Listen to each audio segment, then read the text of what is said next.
Welcome to the Mothman in the Bible Belt podcast with your host, Buck Fantastic.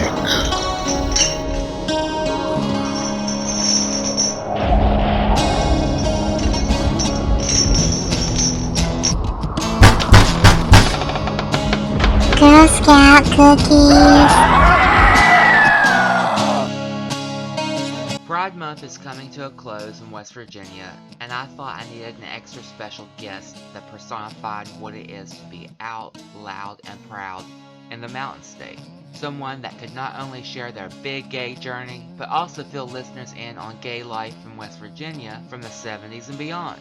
So I snagged Charleston's very own Ted Brightwell. Brightwell is a hairstylist, actor, MC, LGBT advocate, and the man behind drag legend Vicki Williams. Brightwell has won numerous drag pageants, including Miss Gay World in 1995. He's toured the country with Cowboyslikage, appeared on Entertainment Tonight, Donahue, and Sally Jessy Raphael. In 2005, Brightwell received Rainbow Pride of West Virginia's Power of One Award. Join me, your host, Buck Fantastic, for another exciting episode of the Mothman in the Bible Belt podcast. Everybody say love. Ted, you've done drag for nearly 50 years. What keeps you going? The fact that it keeps me young and the fact that it is my therapy. You know, we live in a rough world sometimes, and being a female impersonator is just, I love to entertain. I'm one of those people that I like being on stage. I like coming up with new ideas. I like keeping it fresh. It keeps me relevant in my community, which I think is important. It's important to me. You can call that vanity or ego. That's what it is. I'm 67 years old, so I don't want to sit down and, ferment. Did you have any idea when you were growing up you'd become a female impersonator on the side? No. I think that as a gay man in that time period, I think that I felt that possibly I might, I thought, but I got over this real fast. I think as a kid, I kind of thought, I think I might be in the wrong body. I think I need to be a woman.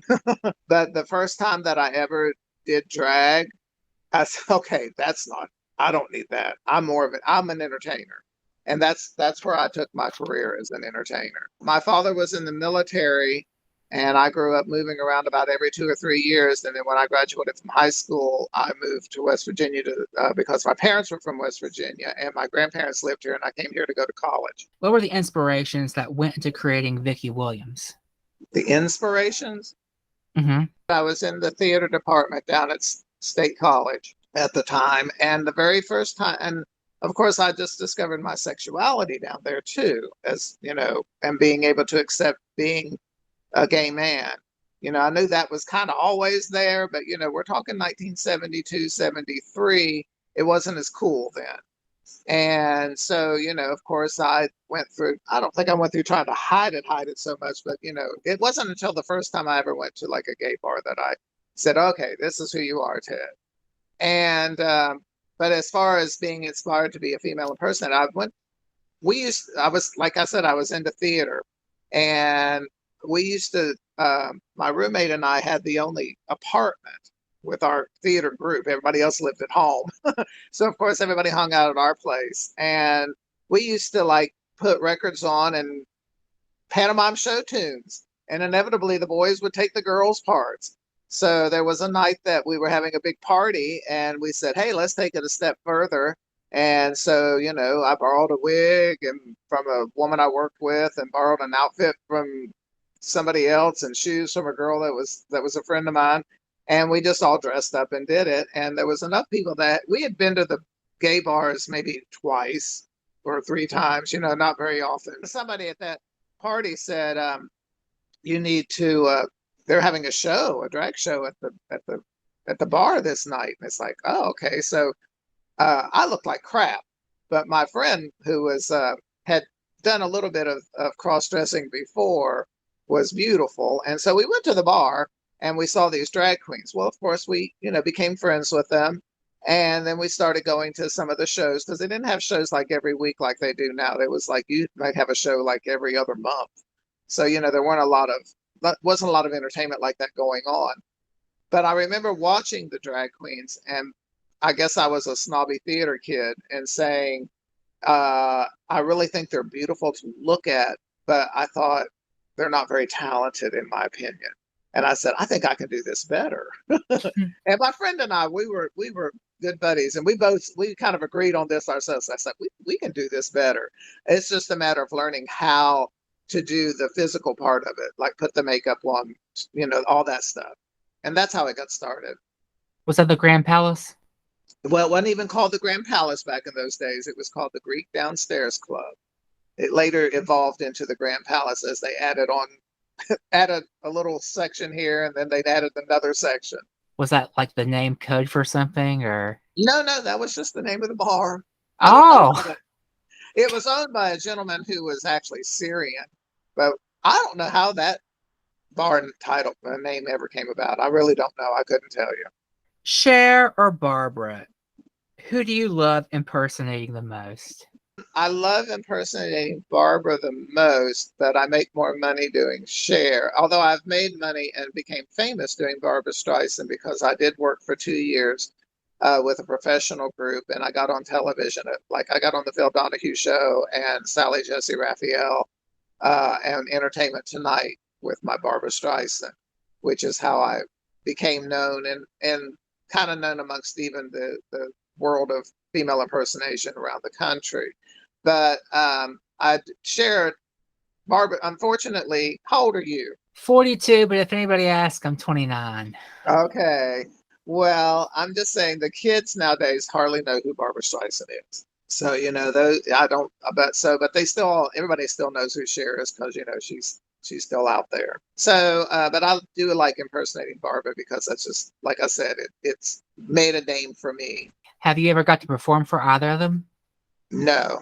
I almost got to meet Cher when she came to town for a concert. There was a lot of people that were rooting for me to do that because I had won the Cher lookalike contest at the town center. And, there were people that was like, oh, you've got to do it. And people they were really trying hard, but I wasn't receiving that night. So. You won Miss Gay World in 1995. Right. You've competed in numerous pageants on a state, national, global level, and snatched a ton of crowns. But you haven't competed on RuPaul's Drag Race yet. No.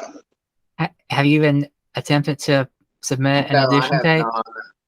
I have not. I'll be honest with you. I appreciate everything that RuPaul has done for our community, and particularly for the drag community, and made it very mainstream, and which has helped everybody in that respect. I personally just don't like reality shows in general, and so therefore, and I remember I watched the first 2 seasons of it pretty hot and heavy, just thinking, okay, this is cool, but I just kept looking at it saying, oftentimes I feel like these people that are on this show are just doing it because they're on TV. And, and then it just didn't really interest me, to be honest with you, about thinking I could be on. And I mean, I'd look at it and say, I don't think I could do that. And I mean, so I sort of stopped watching it for several seasons, and I started back up in like 13, which was last year because we were COVID. There wasn't anything else to do. Plus, there was nothing else on TV on Friday nights. So I watched all of season 13 and most of season 14. And I look at that and I think, these queens are spending, and I know quite a few that have been on that show and have met them. And, you hear some of the stories, but I mean, these queens are spending tens of thousands of dollars to be on that show. And granted, being on the show is a guarantee that you're going to be something, people are going to want to book you in the bars or wherever. But at the same time, is it worth it? And maybe it is, maybe it isn't. And then, there's also that I look at it sometimes and I think, I have my own opinion of what talent is. And sometimes I see it's like, that's not all that talented. They're lovely to look at, but, can they sell me on stage? But then I'm not that picky, and I like to think I'm not that snobby because I shouldn't be. I'm just a drag queen from West Virginia, but but at the same time, it's just never really interested me to try to pursue that. Yeah, West Virginia has a ton of talented drag queens like yourself, Madison Monroe, Akasha Carmichael, Ecstasy. 10 years ago, Priscilla Devine submitted an audition tape for RuPaul's Drag Race. She didn't get in, but there's been no representation from West Virginia. Well, I think that again, it's one of those things. You've got to pursue that yourself. If you don't have if you don't have the ambition enough to keep doing it, I mean, I don't even understand. I don't even know the process totally of how you would do it. But I'm just saying, if you don't have the ambition as an entertainer to want to do that and keep saying, I'm going to submit it again, I'm going to submit it again, I'm going to submit it again.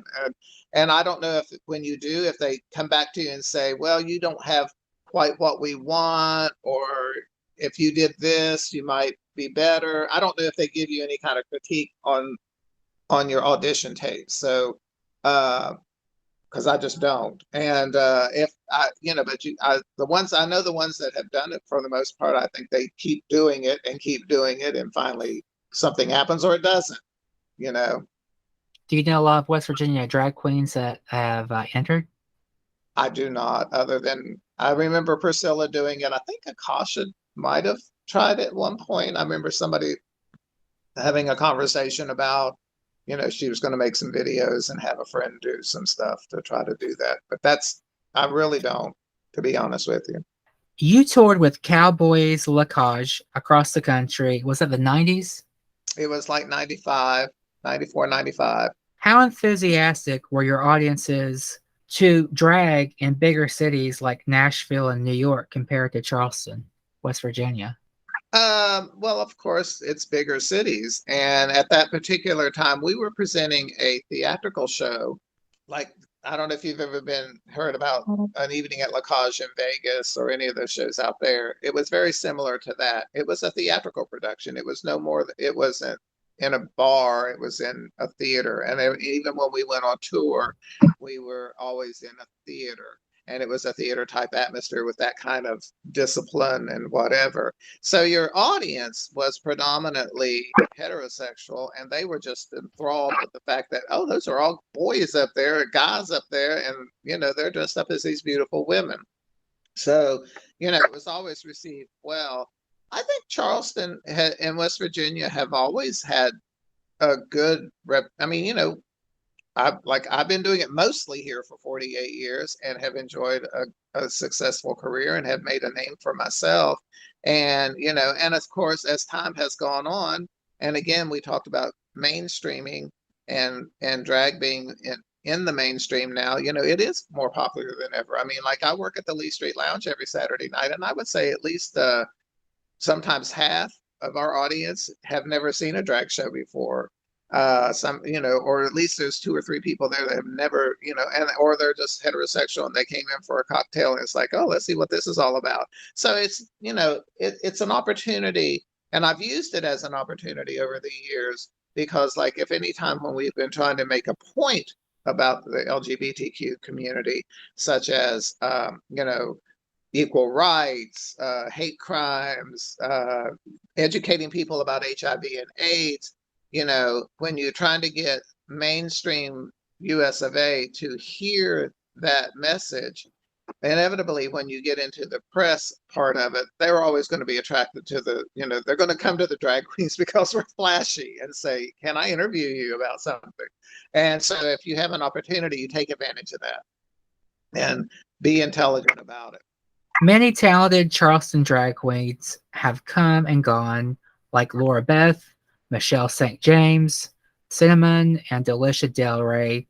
You were pals with many of these queens, right? Yep, all of them. What can you say about these local legends? Well, I think everybody has brought something to the community, and and that's important. And they brought their own twist to being a female impersonator to the community. it was kind of sad. I remember when Michelle passed away, and we had a memorial service for her, not a service, but we had a memorial celebration at the Broadway I for was there. her. Were you there? Okay. And do you Mhm. remember how jam-packed it was and how the love that was coming out from there? I mean, she never realized that in her life, which I found to be very sad. Uh, I know that she knew that she had, she made an impact in our city, and she had her friends in this and the other, but Michelle was also somewhat insecure about a lot of things. And I don't think she realized how important she had touched the lives of the people. I mean, and some of it was probably a little BS of people talking about it, but at the same time, she, I personally, she was always my buddy. And we always got along. We always worked together, and we always had fun. And, it was just the sisterhood of Charleston drag queens or West Virginia drag queens. And, I remember leaving there that night and saying to myself, I said, she was not aware of the impact that she had on this city. And it was sad to think that she was not aware of how much of an impact. I know she knew she had an impact. I know I've had an impact in this city, but I don't think she knew how much of an impact she had. She's greatly missed by a lot of Yeah, people, I tell you. yeah, and I mean, like I said, the other queens, they all brought their own uniqueness to West Virginia and made their mark, and good for them. And it's a pity they're not here. What was gay life like in Charleston in the 80s before AIDS came? Before AIDS came, Yeah, I heard there was uh, a bathhouse where the transit mall was once upon a time. that actually was, yes, that was very short lived. I think it lasted for I don't remember, probably like 2 months. I mean, it was nothing. Wow. Yeah, I mean, I remember them talking about it, but this is, unfortunately, I mean, it's a small town. And so if you went to a bathhouse in Charleston, West Virginia, you're going to know everybody there. And there's no being, I want to sneak in here and do this stuff. That's not going to happen. And it's the same. I mean, I think it's even the same thing. I haven't, if even when you do like the social media dating sites, if you go to Grinder and whatever, I tried that for a little while, and it's like, okay, I know all these people because they know me or they know me. And then you'd end up like, okay, we're not going to get together. We're just going to sit here and gossip about what we did, So, but before, in this, like in the 70s, the 70s were really actually, the world was starting to accept our community a little more. And but then unfortunately, when the 80s did come along and HIV and AIDS kicked in, it was a step back. They were trying to push us back into the closet, as they're trying to do now, I think. You've acted in numerous Charleston Light Opera Guild productions. I Yes, I caught have. you in Charleston Stage Company's production of Angels in America a decade ago. You were fantastic in it. Thank you. Does acting on the side help keep the character of Vicki Williams fresh, vibrant, and regenerated? Um, I guess a little bit, because it does, it makes it different. I suppose because that's a good question. That's a very good question. I guess I could say yes, because oftentimes, I do have to try to create a character when I'm doing those roles and stuff. And I mean, Vicky is a character that I've created that I just pop into. And I've always looked at it that way. I'm an actor. My costumes just happen to be high heels and dresses and sparkly things.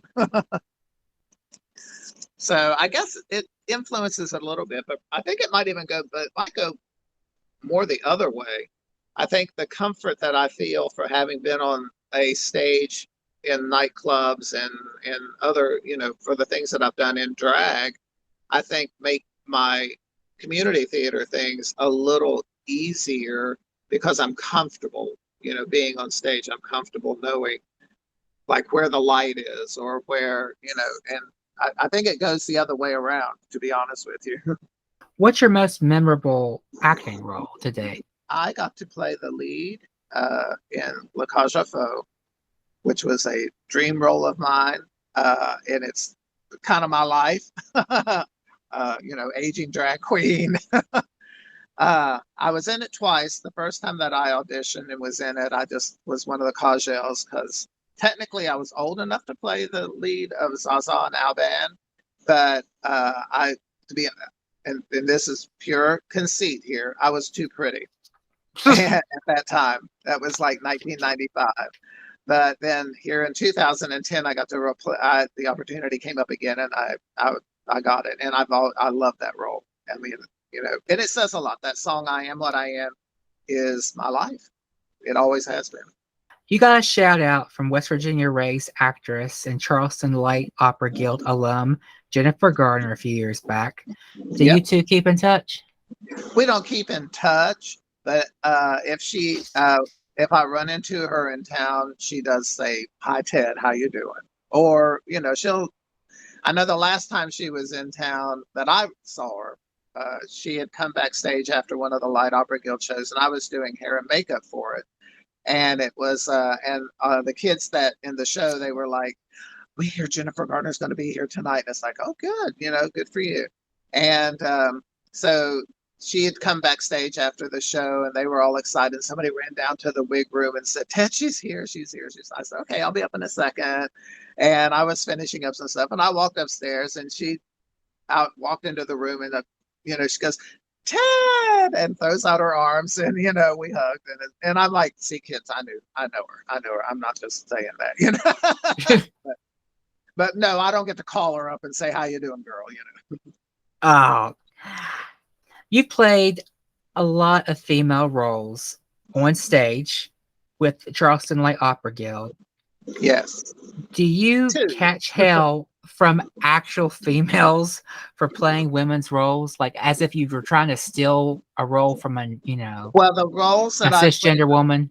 Yeah, the roles that I played on stage with the Light Opera Guild were actually written to be played by men.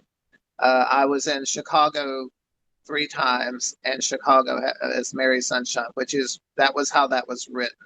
La Cage aux Folles is about female impersonators. I actually wasn't playing a woman. I was playing a gay man who was a drag queen. So no, and I do stuff with the Nutcracker ballet every year with the Charleston Ballet. But again, the role of Mother Ginger is traditionally and has been traditionally played by a man for as long as it's been around. So no, I don't ever get that kind of flack from women because I don't take those roles. I would do that. I'd love to play Ava Perón. I'd love to play Norma Desmond, but that would be really interesting. I think so too. I've had a couple of people in the theater, community theater, who have talked about doing like an all drag queen version of, say, Vagina monologues. Huh? Vagina monologues. Like either the women or about the Southern women. Still Magnolias? Still Magnolias. Why? Why couldn't I say that? I mean, I've had a couple of people kind of throw out that idea. Wouldn't it be interesting to do that? And it's like, yeah, that would be. Yeah. And one of our entertainers from Buchanan, Sade Spears, has thrown out that she might want to try to do something along that line with, and I forget what show she was telling me thought she'd like to do. And I was like, I'm game. It might have been Steel Magnolias. I don't remember. Do you miss the Grand Palace? No, I just have good memories there. I started working with Jim Fletcher back in like 1990. Well, I guess it was 95 when I first moved back to West Virginia. And when he opened up the Broadway, and he and I, I shouldn't probably talk ill of the dead, but Herschel Lane was a crook. And, so, he was always out to take advantage of the entertainers and even to some degree our community, even though he did provide a place for us to go and be able to be ourselves. But no, I don't really miss it. It was infested with roaches. Well, yeah, those carpeted walls. Have you or any of your LGBT pals ever been victims of hate crimes in West Virginia? I have not been victim of a hate crime, but I have been a victim of uh, my civil rights. I was fired from a job where somebody could just walk up to me and say, "I don't want your kind here." I was kicked out of an apartment because the landlord knocked on my door and said to me to my face, "I don't want your kind here." And there was nothing I could do about it legally at the time. This was back in the 70s. And there was nothing I could do about it. I wanted to protest at the job. It was at the Holiday Inn that was on the boulevard, the top of the inn. And I mean, I was a good employee. I was I was a bartender and I was running the bar, but they brought in an efficiency expert for the restaurant up there, and he was homophobic. And so he got rid of me. And there was nothing I could do about it. And I was young. I was like 21 years old. So, I needed a job. I was going to protest. I really was. I went to the city and said, "Do I have to have a permit to protest?" And, and I was going to organize it. And then I got another job, and it's like, yeah, we got to pay the rent. Hate crimes. Yes, I personally have never had any issues with that. In fact, I kind of tell people, I won't say our city has never had any of that, and I have heard of people being beat up. And I remember when, Prudence Lovejoy was murdered, and they never really did solve that. And When was that?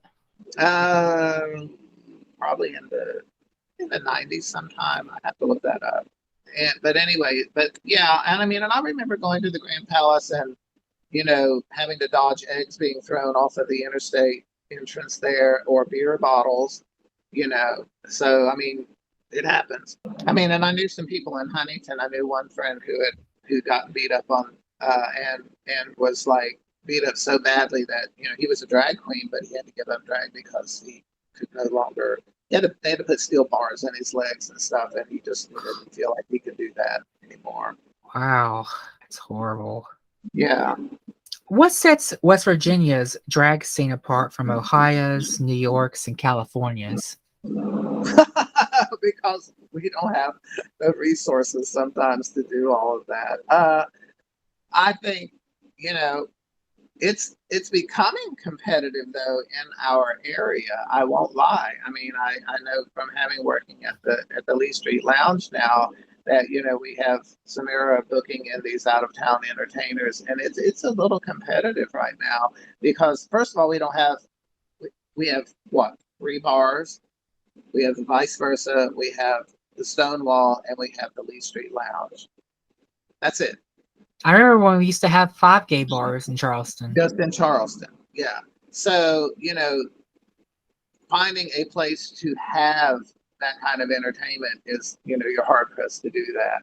So it's way competitive for the local entertainers to want to get in to do this. And of course, if you've been around in any way, shape, or form, you know that sometimes it can be a little petty.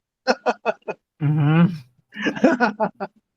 When you started doing drag, who were your local drag idols? There was a queen. Her name was Geraldine Thomas, who was one of the first people I met.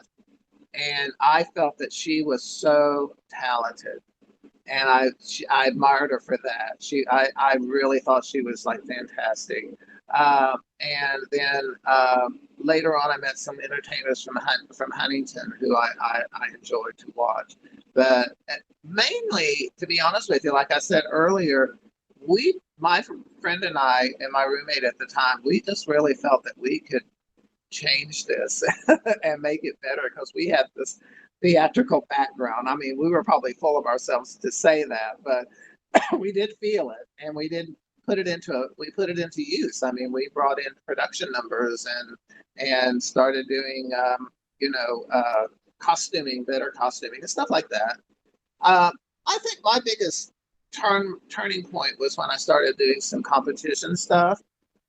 The first time I went to Miss Gay America was like 1977, and I had never seen anything like that. And I remember us. There was like a group of us. It was like, I think there was like 4 of us that were in the contest, and then we had a little group that came with us, and and some of us felt, hey, we're going to go here and win because we're like the best thing ever. And we went to Atlanta, Georgia, and the first day I walked in there and saw these other entertainers and how polished and professional and what they were. I was like, yeah, I told the other ones, I said, girls, we're going to be last place here. And so they didn't really believe me. And I just remember telling myself, I said, I'm going to have a good time here. But I remember coming back from that saying, I got to change my act. I've got to change how I look. I've got to change how I walk. I've got to change everything, because I wanted to be that. I wanted to be that kind of an entertainer. And so I think being exposed to places outside of West Virginia is what made a big difference for me. Did you catch a lot of flack from your family for doing drag? No, my parents were exceptional. I'm an only child. So, and my father was in the military. And so I remember my mother actually telling me, we had my father had been stationed in Alaska and I was living here and somebody had passed away here in West Virginia. So they came down from Alaska and I'm sitting in my grandparents' house talking to my mother. And I said something about, well, I'm not the same fella that left you 2 years ago. And she just looked at me and I said, you don't like girls, do you? I said, no. And she said, I'll tell your father. I'll tell your father when we get back to Alaska. I said, okay. But my parents were very loving, very accepting. I was a little nervous about the drag thing because I wasn't sure they would understand that. They were very cool about the gay thing. But, it's like, well, on top of that, y'all, sometimes on the weekends I put on high heels and wigs. But there's a stigma in some people. They were pretty cool, huh? There's a stigma for some people who do drag. Yeah, I mean, and my parents didn't even really understand the whole gay thing, to be honest with you. I mean, they were simple people, simple folk but they were great people. But I do remember one time I went to Florida to visit them. They had retired to Florida, and I'm looking through the family photo album, and I run across all these pictures of me in drag that my father had actually stolen from my apartment and put in the family photo album. So that was a nice feeling. In the early 2000s, gay visibility increased substantially. Shows like Queer Eye for the Straight Guy and Will and Grace helped pave the way for LGBT rights and, again, visibility. Many feel that gay culture got hijacked by heterosexual America. Do you think it did? Yeah, but I don't care because I think that my philosophy has always been, I don't want special rights. I just want you to let me live my life and let me love who I want to love. And if the fact that, it's become mainstream and makes it a little easier for the heterosexual community to accept us, or just, I don't even care that you accept us, just let me live my own life. And I think that's what it's made that part of it easier. But it's out there, so now I don't have to worry about it. It's nice. It's nice. Like at our last, I'm on the Rainbow Pride board, and the city is saying that at our last festival and parade, there were 10,000 people there. Wow, that's amazing. Did that break a record? I'm pretty sure. Yeah, for sure. But it also has been going on for 25 years that we've had gay pride here, and so that's saying a lot about the state of West Virginia.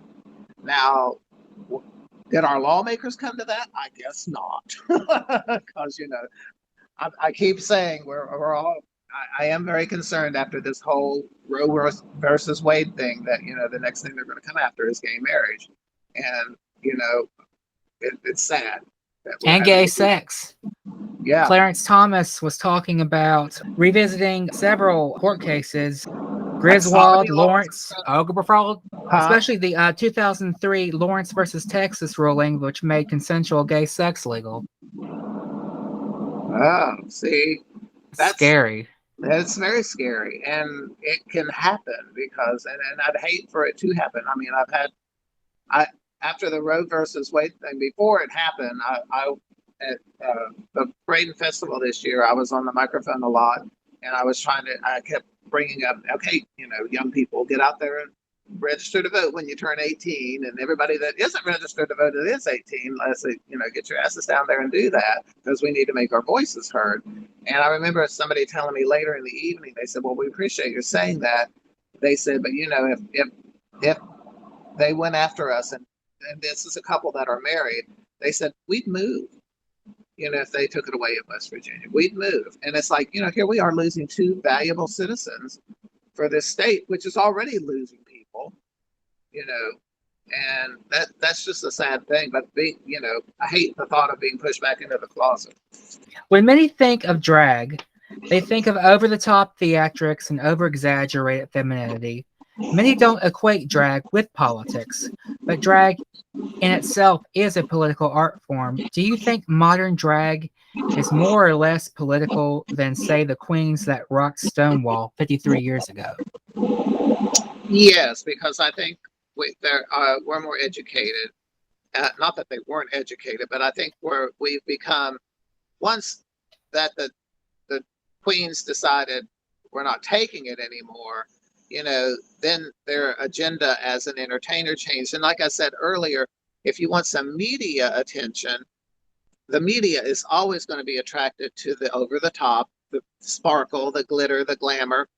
So as an entertainer, I think it's my responsibility to have something to say if they ask me a political question, or if they ask me about civil rights, or they ask me whatever. I should have something to say, because I know they're going to be drawn to me.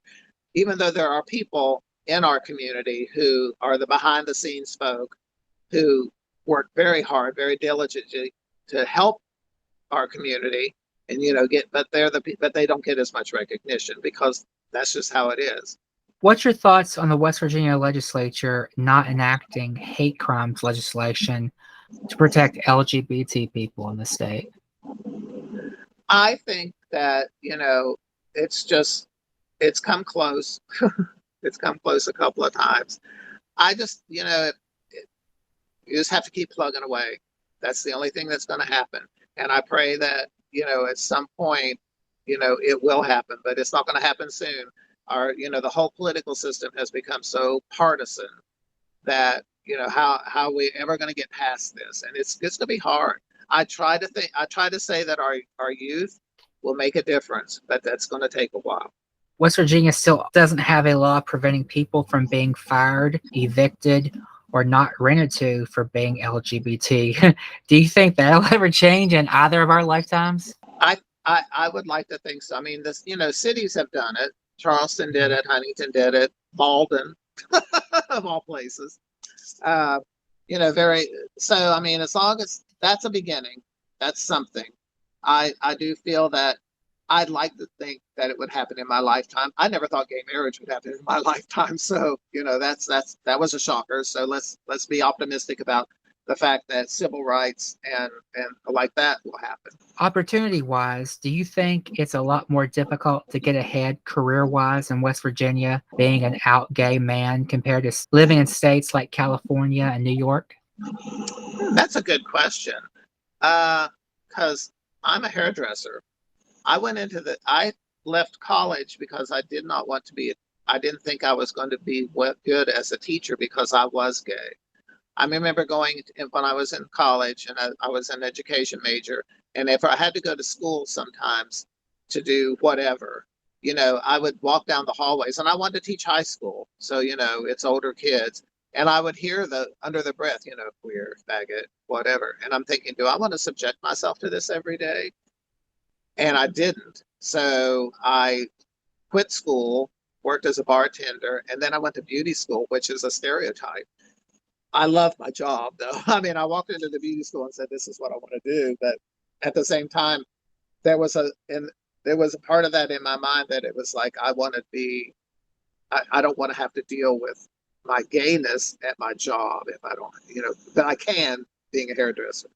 But whether I think that it's harder to advance, that's a good question that I really don't have the answer to, because I don't know. I've never had anybody come up to me and say, well, I don't think I got that position because I was gay, and whatever. Yeah. But it could happen. I'm sure it does. But it happens to women too. So. Yeah. Lots of LGBT people in West Virginia are struggling, but that can be said about a lot of people regardless. Something that's not really being discussed in the LGBT community is things like living wages and universal health care. Do you think that these two issues should be a greater voting priorities for LGBT voters? I think that should be a voting priority for everybody. I mean, universal health care, I'm sorry. I'm, like I said, I'm 67 years old. I just went on Medicare and did not have health insurance before that. And, yeah, because, but luckily I'm healthy. But, I think that I've always been a firm believer of that. I think that, we should not be denied that. And I don't think anybody should be denied that, much less just our community. But I mean, but we should voice our opinion about that. Have you ever gone into like serious debt for getting sick over the years? No, I'm not. I'm lucky. I am healthy. That's good. But I've seen I've seen that happen where people have had major health issues and had, they couldn't afford it. 3 West Virginia cities have passed conversion therapy bans. All 3 exempt religious clergy, the main practitioners. Do you think these exemptions give the faith community a greater license to discriminate? I think everything that's going on right now is giving the faith community the license to discriminate. I mean, I have never been, I can't say that I'm an atheist or anything. Organized religion, I have a hard time with that because most all of them are going to say, well, we might like you, but you're really a sinner. So I think that with the way that the world is going right now, particularly what's happened here in just recent weeks, it is allowing that to become, and to get more prevalent and much more powerful, actually, which is sad. Is it possible to do drag full time in West Virginia? It is not. I think the entertainers possibly at the Stonewall, most of them, I think that might be, I really don't know, but I don't think you can make a good living in West Virginia being a female impersonator. It's just, like I said, we have 3 bars.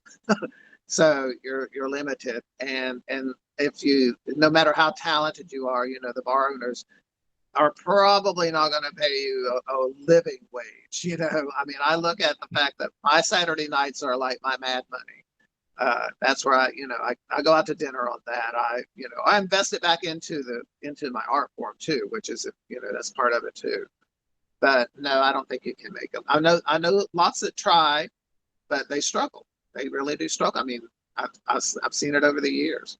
What issues are bringing you out to vote come November? Just let's try to get an equal footing in our legislative bodies, so that I have some conservative ideas of my own. I have some liberal ideas of my own, but then I see some liberal ideas that I think are way too they're just a little too over the top for my taste. And so I just think, I would like to see that everybody has an equal footing with the legislature. Obviously I would love to know that they're going to work on hate crimes, they're going to work on civil rights, and would really work for my people in that. But at the same time, you got to be realistic about things too. So there's a ton of homelessness among LGBT people in our country, especially LGBT youth. Some 40% of homeless young people identify as LGBT. What's your thoughts on supposed LGBT allied businesses like Books and Brews coming out against the Religious Coalition for Community Renewal's proposed ARPA-funded day shelter in Elk City? Well, I think that we're in a small town. The homeless situation, I don't know I cannot give you an answer as to how to handle that. But I feel that, as businesses, they have to be selfish in some ways, and they have to say, is this going to be good for my business? to survive. And it's hard enough. Our city is again diminishing. It's hard enough to have any kind of a business in this town to be successful, if unless you're a lawyer. But no, I'm teasing. But because but if that's it I think that I can't really fault them for that too much, because it is. But I don't know the answer either. I just think that they've got to look out for themselves and keep that business open. And if there's there's enough people in town that say, oh, there's a homeless shelter like in that next to that restaurant, I'm not going there. And no matter what. So you gotta be practical too.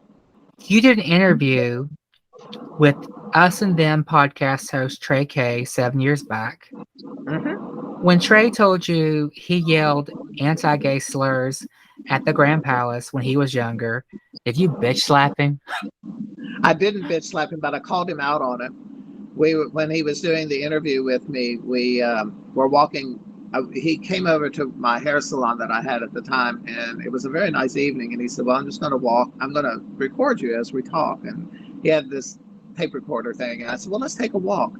And so we walked from Capitol Street down to Brook Street, and then we walked down Brook Street. And he had already told me about that. And I actually called him out on it and made a little joke about him being a coward.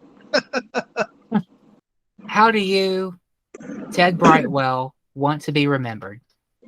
When you're dead, gone, buried? When I'm gone, how do you want to be remembered when you are dead, gone, and buried? I'm going to want to be remembered that she lived her life the fullest, that he did what he wanted to do. And, and I have a speech. It's called I Am an Entertainer. That's what I want to be remembered as I'm an entertainer. Or I was an entertainer. Ted Brightwell has been entertaining audiences for nearly 5 decades and has left a lasting mark on the theater and drag scene of West Virginia. You can catch Brightwell performing as Vicki Williams at the Lee Street Lounge in Charleston, West Virginia on Saturday nights. I want to thank my special guest, Ted Brightwell, for sharing his story and giving listeners insight into gay life and history in West Virginia. If you want to run for public office in West Virginia as a Mountain Party, Libertarian, Independent, or No Party candidate, you have till August 1st to submit your paperwork, fees, and if applicable, signatures to wind up on the ballot in the general election. Only Mountain Party and Libertarian Party candidates have automatic ballot access. For Mothman in the Bible Belt podcast outlet updates, guest bios, and links to social media, please check out my website at www.mothmaninthebiblebelt.com. Thanks for listening.